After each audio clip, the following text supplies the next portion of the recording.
At the moment, it's important to enjoy the fine weather that we're having, but also to look after ourselves and look after each other. It's easy to become dehydrated. If you're not needing to go to the toilet 4 times a day, it's likely that you need to drink a bit more. And this should be water or juice.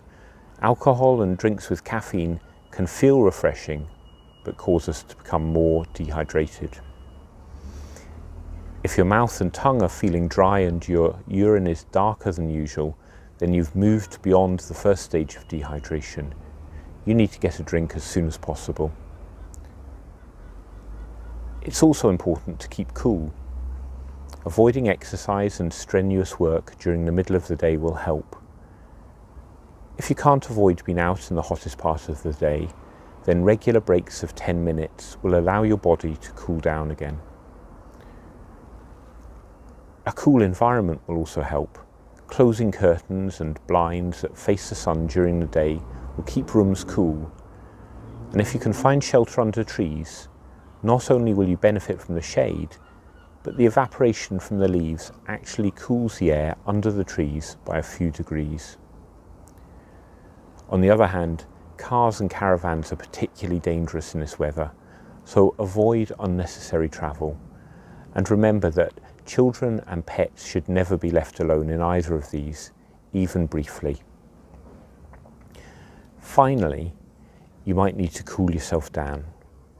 A fan blowing onto you will help, but will also make you a bit more dehydrated. Cool flannels and ice packs placed across the back of your neck or across your head and chest will also help, as will sponging or lightly spraying yourself with cool water. If you can't cool down and rehydrate yourself, you may start to experience heat exhaustion, headaches and dizziness, cramps in your legs and tummy, and your temperature rising.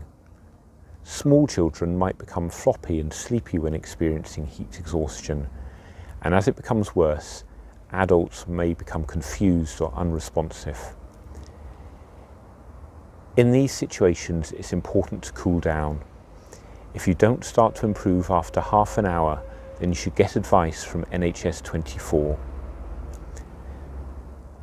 And finally, if you're tempted to cool down in the water, please do so safely.